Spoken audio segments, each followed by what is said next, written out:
Vamos a leer la palabra del Señor en Hechos capítulo 17, a partir del versículo 16.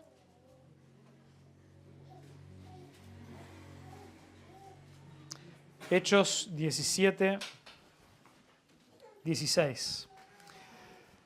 Dice, mientras Pablo los esperaba en Atenas, su espíritu se enardecía dentro de él al contemplar la ciudad llena de ídolos.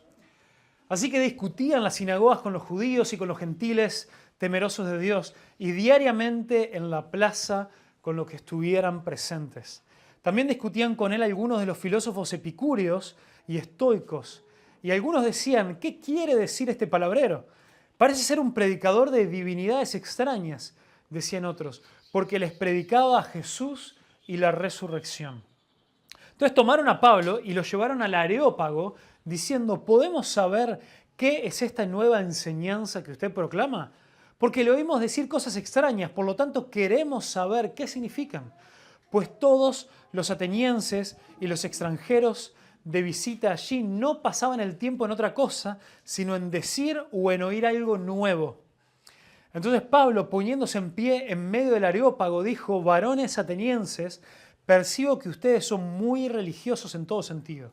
Porque mientras pasaba y observaba los objetos de su adoración, hallé también un altar con esta inscripción, al Dios desconocido. Pues lo que ustedes adoran sin conocer, eso les anuncio yo. El Dios que hizo el mundo y todo lo que en él hay, puesto que es el Señor del cielo y de la tierra, no mora en templos hechos por manos de hombres, ni es servido por manos humanas, como si necesitara de algo, puesto que Él da a todos vida y aliento y todas las cosas. De uno solo Dios hizo todas las naciones del mundo para que habitara sobre toda la superficie de la tierra, habiendo determinado sus tiempos y las fronteras de los lugares donde viven, para que buscaran a Dios y de alguna manera palpando lo hallen, aunque Él no está lejos de ninguno de nosotros. Porque en Él vivimos, nos movemos y existimos, así como algunos de los poetas de ustedes han dicho, porque también nosotros somos linaje suyo. Siendo pues linaje de Dios, no debemos pensar que la naturaleza divina sea semejante a oro, a plata o a piedra, esculpidos por el arte de pensamiento humano.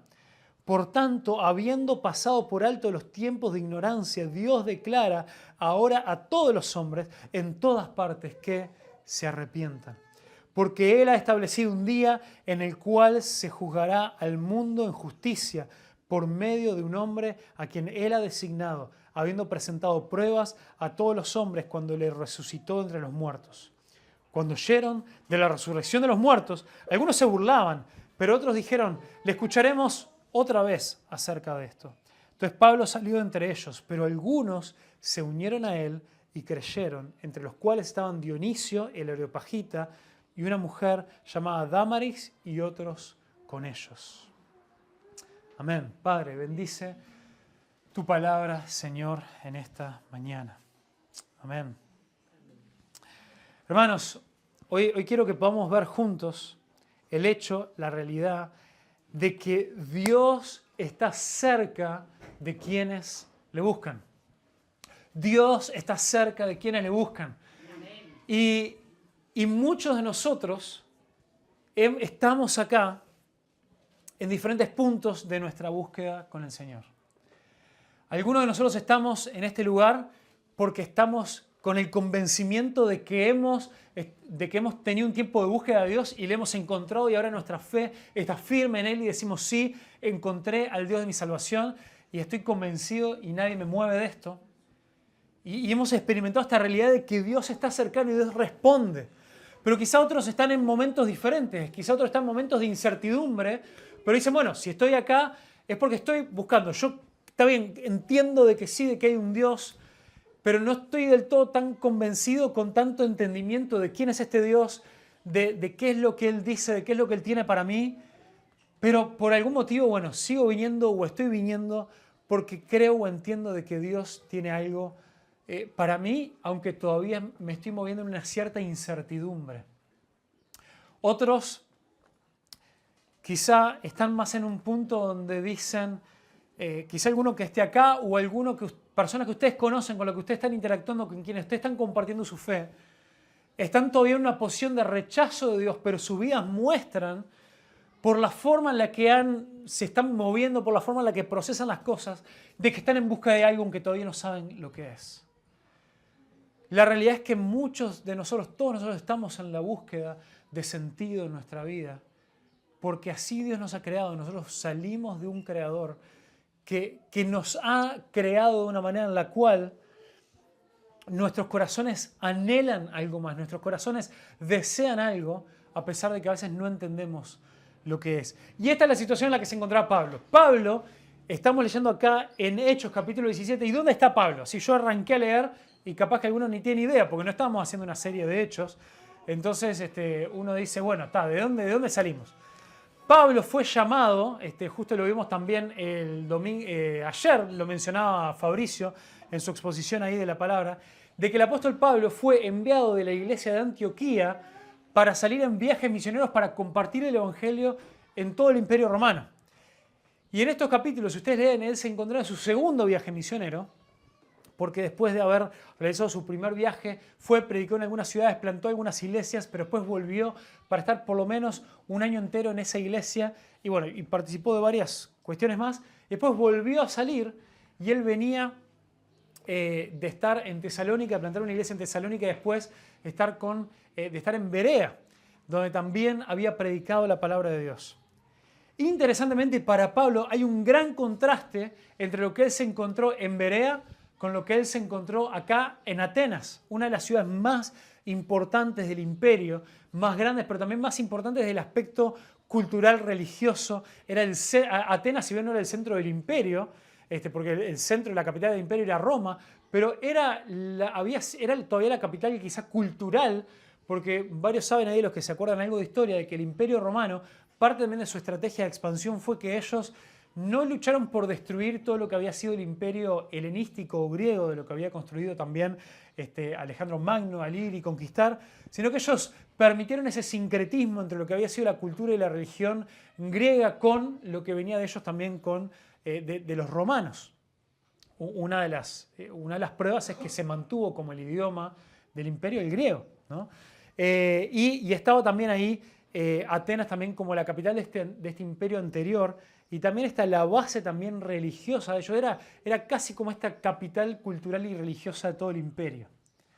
Entonces él venía de Berea, donde muchos conocemos a los bereanos, y lo leen ahí en el final del capítulo 16, como este lugar donde él se encontró con hombres piadosos, con hombres nobles, los describe ahí en la palabra, que eran personas que no solamente escucharon a Pablo con atención, sino que muchos de los que venían también a las sinagogas, que eran judíos, que estaban ahí radicados en Berea, ellos se tomaron en serio las palabras de Pablo y fueron a las Escrituras para corroborar que lo que Pablo decía que era cierto, y una vez comprobándolo, ellos se entregaron al Señor y dijeron, sí, lo que Pablo está predicando va acorde a las Escrituras.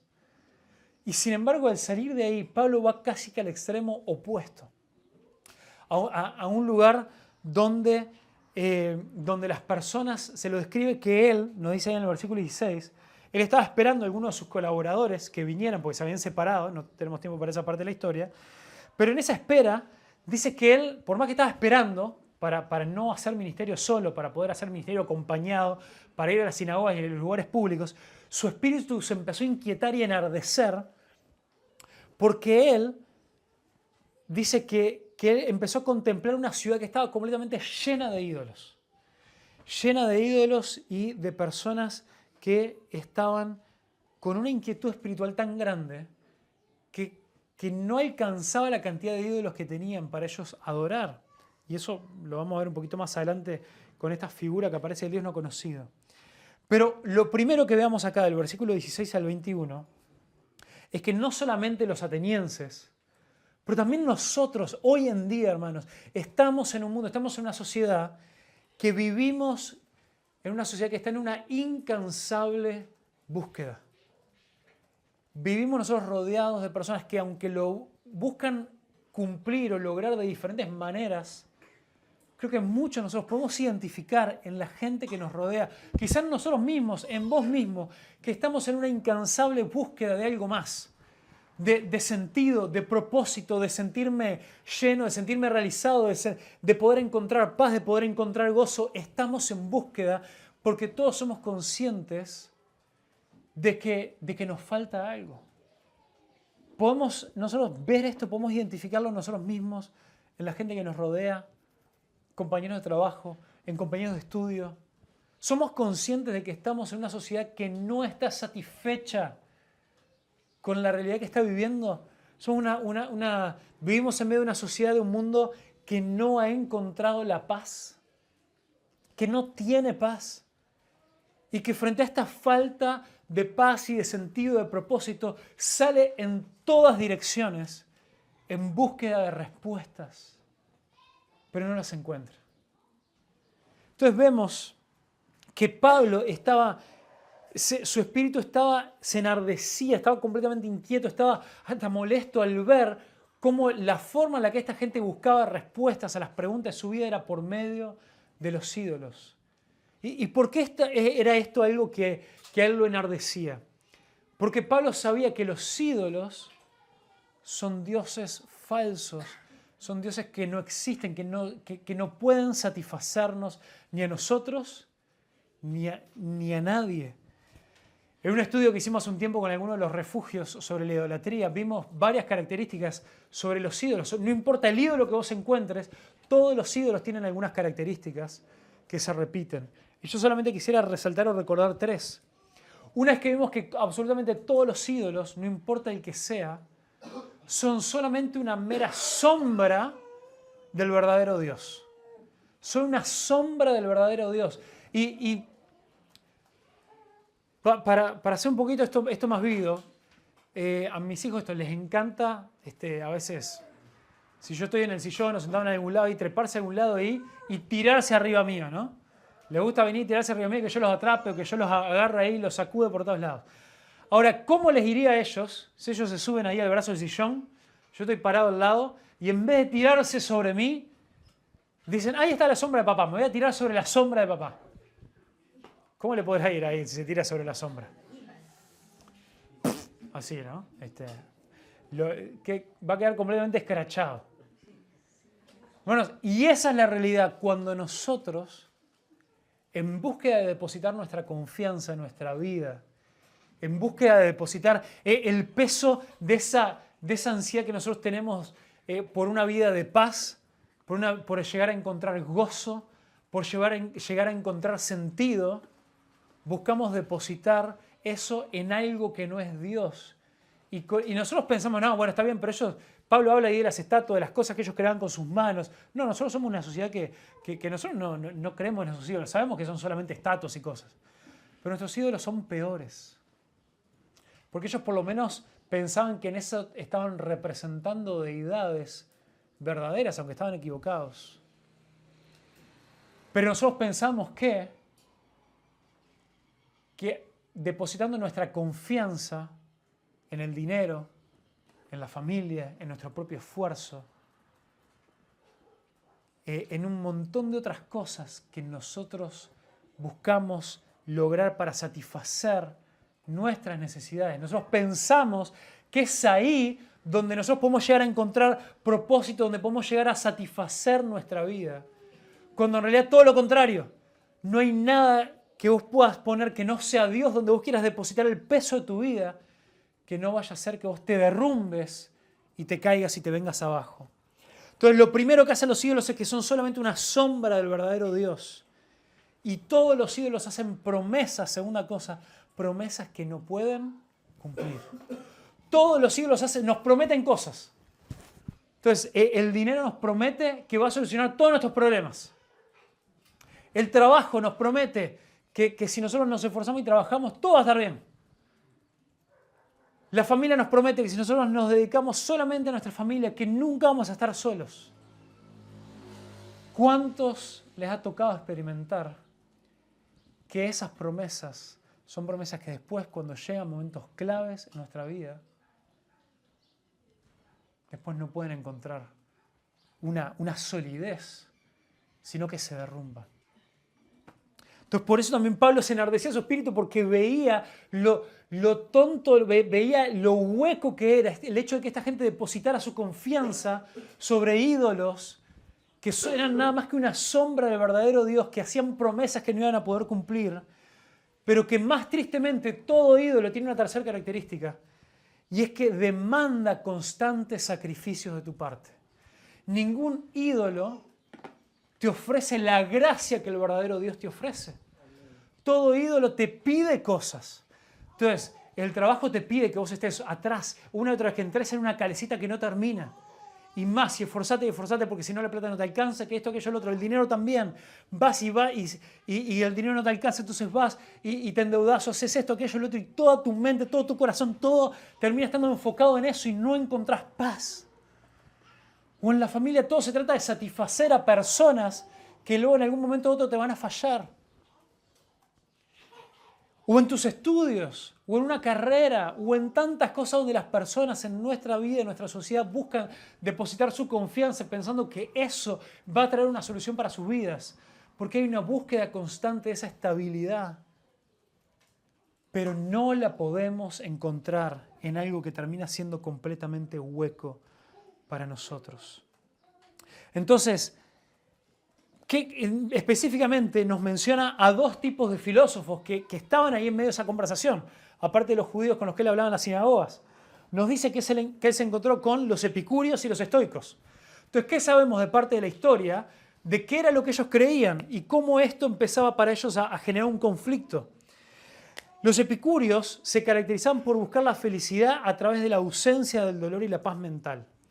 Creían que los dioses no se involucraban en la vida humana y rechazaban la idea de la resurrección. O sea que cuando escucharon la resurrección fueron los primeros en decir, esto es un disparate.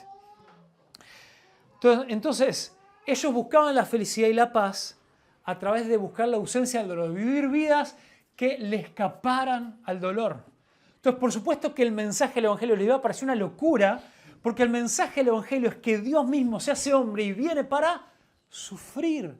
Y para sufrir, tomando el lugar de nosotros. Para ellos no, su creencia en las deidades eran deidades completamente lejanas y removidas a la experiencia humana, que no se interesaban en la experiencia humana y que mucho menos iba a haber una deidad que estuviera algún tipo de interés en sufrir por las personas.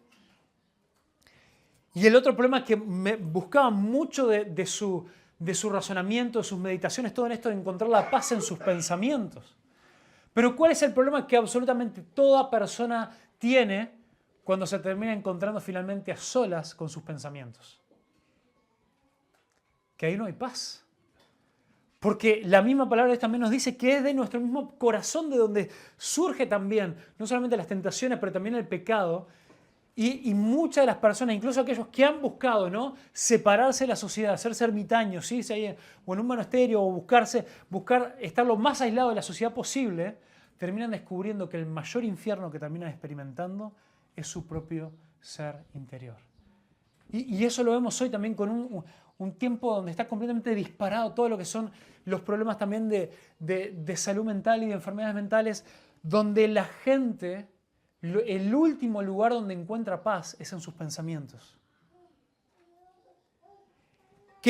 ¿Cuál era la característica de los estoicos, los otros filósofos que discutían ahí con Pablo? Ellos creían en un universo que estaba regido por la razón divina, lo que los griegos llamaban el logos.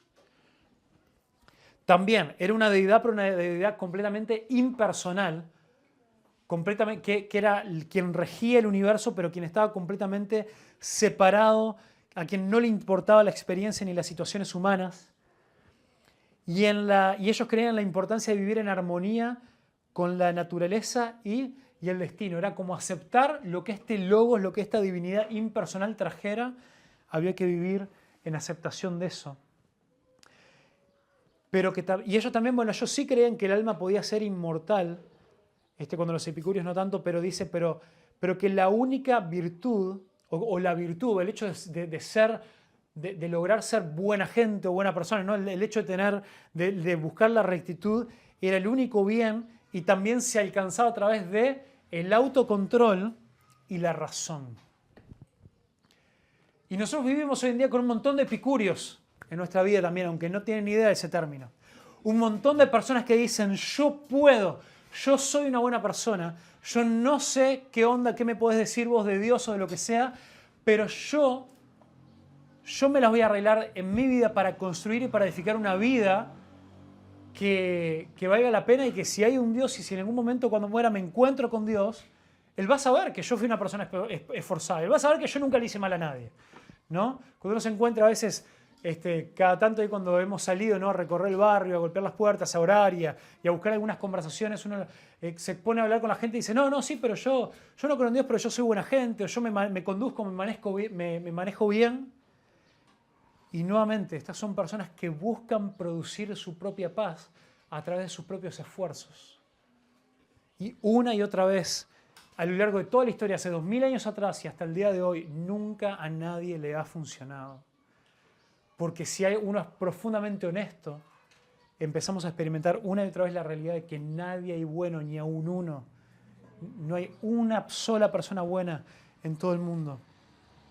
Entonces estas personas que escuchaban como una locura tan grande lo que Pablo estaba diciendo, lo llevaron al Areópago, que el Areópago era como este lugar donde las ideas se iban para ser discutidas con un foro donde se reunía más gente todavía.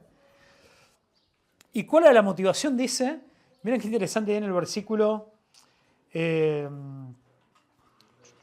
21. Dice, pues todos los atenienses y los extranjeros de visita allí no pasaban el tiempo en otra cosa sino en decir o en oír algo nuevo.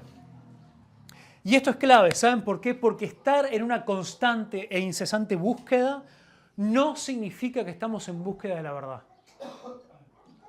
Hay personas que son eternos escépticos, que solamente o personas que van atrás de cualquier novedad, de cualquier cosita que suena, mira qué lindo, acá hay una nueva técnica, una nueva dieta, una nueva meditación, un nuevo gurú sobre algún tema, acá salió un nuevo especialista sobre tal cosa, y todos van atrás de la tendencia más reciente para ver si alguien tiene la solución, pero han vivido toda su vida así. Y a los próximos 15 minutos, cuando aparezca alguien nuevo queriendo decir algo diferente, van a ir ahí atrás de la nueva curiosidad, pero nunca anclando su vida en algo firme y seguro. Entonces, la búsqueda de algo nuevo no significa estar en búsqueda de la verdad. ¿Por qué? Porque muchos solamente siguen en búsqueda de algo nuevo, porque en ninguna de esas cosas han encontrado verdadera satisfacción. En ninguna de esas cosas han encontrado verdadera paz. En ninguna de esas cosas han encontrado una verdad que ancle sus vidas y que puedan entender que ahora sí han llegado a la verdad. Pero también hay otra cosa que vemos en estos atenienses, que también pasa hoy en día en muchos de nosotros. Y es que muchos siguen en la búsqueda de algo nuevo, de algo más, de algo diferente, y nunca se terminan de anclar en la verdad. ¿Por qué? Por orgullo. Por el orgullo de simplemente querer seguir adquiriendo conocimiento, por el orgullo de querer hablarle a otros de la cosa nueva que aprendieron, que es diferente a lo que todos los demás. Y de ahí salen también todas las teorías conspirativas, y de ahí salen también todo un montón de cosas donde la gente siempre anda en búsqueda de saber, yo accedí al conocimiento que nadie más conoce, que nadie más tiene. O yo tengo una experiencia que nadie más tuvo, y por lo tanto yo sé más que los demás. Y eso es algo terrible también que suceda de esa manera. Entonces, vemos en nuestra sociedad, así como Pablo vio entre los atenienses, que vivimos en una incansable búsqueda, tanto de nosotros como las personas que nos rodean, hasta no encontrar la verdadera paz. Algunos es una búsqueda sincera, pero otros es una búsqueda incansable por orgullo, y otros es una búsqueda simplemente porque no han llegado a encontrar satisfacción. Ahora, ¿qué es lo tremendo de todo esto? Que Pablo comienza entonces a predicarles. Y vemos ahí del versículo 22 al 29, lo que Pablo les dice en su predicación es que este Dios desconocido, al que él usa esto como un gancho con ellos, ¿no? Él dice, bueno, yo recorriendo y viendo tantos ídolos que tienen tantos ídolos, que hasta por las dudas, si nos estábamos olvidando de alguno que no conociéramos ahí entre todos los dioses que hay, hicimos alguna estatua al Dios desconocido, por las dudas. Y Pablo usa eso como un gancho. Claramente Pablo no pensaba de que quienes adoraban al Dios desconocido, entonces no pasa nada, está. Como adoraban al Dios desconocido, están adorando a Jesús y ya está. lo usa como un gancho para captar su atención, para reconocer la búsqueda que ellos tenían por la deidad, para reconocer la búsqueda que ellos tenían por, por llegar a ser saciados, pero que finalmente eso no podía satisfacerlos. Dice en el versículo 24, este es el Dios que hizo el mundo y todo lo que hay en él. Esto ya contradecía absolutamente todo lo que ellos creían. Con la primera frase Pablo comienza a ir en contra de ellos. Porque ellos creían en un mundo, en un universo completamente politeísta, donde había muchos dioses, donde cada uno de ellos se había encargado de diferentes partes de la creación y donde también incluso la creación surgía hasta de batallas divinas entre ellos. Y le dice, bueno, este Dios desconocido, le voy a contar una cosa. Ustedes lo desconocen, pero es un Dios que está por encima de todas las otras cosas que ustedes adoran. Y eso es la definición de romper con la idolatría, cuando ponemos al único y verdadero Dios en el lugar que le corresponde. Ya con lo primero que él le dice, Él hizo el mundo y todo lo que en él hay, pues Él es Señor del cielo y de la tierra. Le está diciendo a los griegos, le está diciendo, este Dios agarra a Zeus, a su Dios ahí mayor de todo, y le hace ¡pac! Así, salía acá y porque Él es Señor del cielo y de la tierra, por sobre todas las cosas. Él no mora en templos hechos por manos de hombres. O sea, todos sus templos maravillosos que acuérdense, ahí en Atenas estaban las grandes maravillas del mundo antiguo. Le quedan todos los grandes templos que ustedes han construido, le quedan chicos a este Dios. Él no entra ahí. Él es tan grande, Él es tan incomprensible que en el versículo 25 ni puede ser servido por manos humanas. Como si Él necesitara algo. ¿Se acuerdan que el domingo pasado hablamos de eso? De cómo cuando nosotros servimos a Dios. ¿Cómo podemos decir que servimos a Dios? Si Dios no puede ser servido, Él no necesita nada de nosotros. Puesto que Él es el que nos da la vida y el aliento y todas las cosas. Esto es tremendo. Dios ha puesto en las personas una búsqueda incansable por la verdad, aunque no sea desconocida. Estos hombres estaban yendo en búsqueda de algo más porque sabían que aunque tenían innumerable cantidad de deidades, no les eran suficientes.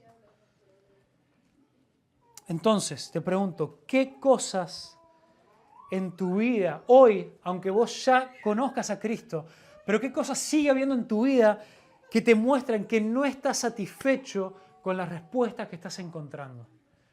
Porque aún habiéndole entregado tu vida a Cristo, aún puede haber áreas en tu vida donde vos vivas con idolatrías. Aún puede haber áreas en tu vida de cosas que vos todavía no le hayas entregado a Él. Donde vos todavía no vivas con la realidad de que Dios no necesita nada de vos, sino que vos dependés en absolutamente todo de Él. Nosotros dependemos en absolutamente todo de Dios. Y por lo tanto, Él es merecedor de toda nuestra vida, de toda nuestra alabanza, de todo nuestro ser. La palabra de Dios te dice, aún, no solamente si vos todavía no le has entregado tu vida a Cristo, si vos no te has arrepentido de tus pecados por primera vez, pero aún si vos venís a la iglesia domingo tras domingo, pero hay áreas en tu vida que vos sabés, que vos le has dicho a Dios, todo bien Dios, yo me congrego, hasta capaz que voy a empezar a servir en algunas cosas, pero esta área no te pertenece, esto es mío. Dios es creador del cielo y de la tierra, todo lo que hay en Él le pertenece. Él es el dador de la vida, es el que te da aliento. Y si hay áreas en tu vida que vos has dicho, Dios, esto no te pertenece, esto todavía no te lo voy a entregar, vos estás viviendo activamente en idolatría. Hay áreas donde vos has dicho, Dios no tiene el primer lugar para mí en esto. Yo voy a colocar algo por encima de Dios. Y eso es una locura. Porque vos estás poniendo tu confianza en algo, en una relación, vos estás poniendo tu confianza en un trabajo, estás poniendo tu confianza en un título, estás poniendo tu confianza incluso en una ideología, en un tipo de pensamientos que vos pensás que te va a sustentar en los peores momentos de tu vida, cuando en realidad la vida va y viene como si nada. Las pruebas van y vienen como si nada, y cuando venga la tormenta, cuando soplen los vientos, ¿dónde va a estar edificada tu casa? ¿Dónde va a estar edificada tu vida? ¿Sobre la roca firme del Evangelio de Cristo? ¿O sobre cosas que van y vienen, sobre cosas inanimadas que no pueden cumplir las promesas huecas que te han hecho? Entonces, este Dios que todo lo ha hecho, nos muestra que nosotros tenemos que entregar y vivir toda nuestra vida para Él. Debemos adorar a Dios no solo con las intenciones, sino también con la verdad. Miren lo que dice ahí. El versículo, bueno, seguimos leyendo del 26. De uno solo Dios hizo todas las naciones del mundo para que habitaran sobre toda la superficie de la tierra, habiendo determinado sus tiempos y la frontera de los lugares donde viven, para que buscaran a Dios y de alguna manera, palpando, le hallan, aunque Él no está lejos de ninguno de nosotros. Por eso este es el mensaje central de Pablo para ellos. El Dios desconocido quiere ser encontrado. Si vos estás buscando a Dios, si vos entendés que vos todavía no has tenido este encuentro personal con Dios, este momento que haya marcado un antes y un después en tu vida, Dios quiere que haya un antes y un después en tu vida. Dios quiere salvarte, Dios quiere que tus ojos puedan ser abiertos y vos le puedas encontrar. Esa imagen dice, aunque palpando, o sea, como personas ciegas que van tanteando a ver hasta dónde pueden llegar, que van tanteando las diferentes cosas, probando. Pero si vos realmente estás dispuesto a escuchar a Dios, si estás dispuesto a buscarla, si estás dispuesto a entregarte a Él y a tenerlo como por encima de todas las cosas, dejando todos los otros ídolos atrás, te puedo asegurar, Él quiere ser encontrado. Él quiere que lo encuentres, se quiere revelar a vos. Tenés que orar con fe y decir, Dios, aunque yo no todavía termino de entender todas las cosas, aunque no todo me termine de cerrar, yo quiero entregarte mi vida a vos y quiero poder encontrarte, quiero poder experimentarte y vivirte como nunca antes. Como nunca antes. Y Él quiere que lo veas. Él quiere ser encontrado, Él se quiere revelar a vos. Lo ha hecho por medio de las Escrituras, pero vos tenés que venir a esas Escrituras con un corazón abierto, con un corazón dispuesto, para que Él se pueda revelar. Y ahí dice, porque de Él vivimos, nos movemos y existimos. Y acá Pablo está citando a uno de los poetas de ahí de los griegos, también está usando recursos para conectar con ellos, con las cosas que ellos conocían. Claramente estos poetas no estaban hablando de Dios, pero él redirige estas cosas hacia el Dios verdadero. Y también otro poeta de los griegos que decía, porque también nosotros somos linaje suyo. Y él dice, versículo 29, siendo pues linaje de Dios, no debemos pensar que tal naturaleza divina sea semejante a oro, plata o piedra, esculpidos por el arte y el pensamiento humano. Entonces hay muchas cosas en tu vida o en mi vida que van a surgir de nuestros pensamientos, de nuestra forma de querer hacer las cosas. Que el apóstol Pablo nos dice, le dijo a los atenienses y nos dice a nosotros, no vas a encontrar a Dios ahí. Vos no vas a encontrar a Dios solamente perdiéndote ahí en tus pensamientos, en tus ideologías, en tus fuerzas, en las cosas que vos querés hacer o en las ideologías de este mundo. Solamente podés encontrar a Dios a través del lugar donde Él se ha elegido revelar. Porque este Dios desconocido quiere ser conocido, quiere ser encontrado. Y Él nos ha mostrado el camino. La palabra de Dios nos dice que cuando nosotros estábamos lejos de Él, Él envió a su Hijo para nacer como un hombre, para vivir una vida como la vivimos nosotros, para poder vivir la experiencia humana, de poder experimentar el sufrimiento, de poder experimentar nuestro dolor, de poder compadecerse de cada una de nuestras necesidades, de cada una de nuestras debilidades y terminar con el peor de los finales, que era una muerte. Y esa muerte en la cruz, habiendo sido crucificado por aquellos que la rechazaron. Pero Él dijo que esta fue la forma en la que Dios se vino a revelar, donde la justicia y la gracia se unieron y se besaron en la cruz. Por medio del Hijo de Dios, Él se ha revelado y ha mostrado su justicia en Cristo, en la cruz ha mostrado su santidad, ha mostrado su amor, ha mostrado todo quien Él es, el mismo carácter de Dios, Él lo ha revelado por medio de Jesús. Y nosotros tenemos a Jesús, podemos leer cómo fue su vida, lo que Él enseñó, lo que Él hizo, cómo Él anduvo, para poder conocerle. Porque el Dios desconocido para muchos de nosotros, Él quiere ser encontrado. Él quiere ser encontrado. Dice, por tanto, versículo 30, habiendo pasado por alto los tiempos de ignorancia, Dios declara ahora a todos en todas partes que se arrepientan. Entonces, Dios, punto 3, por la duda, si no me venían siguiendo. Punto 1 es vivimos en una incansable búsqueda.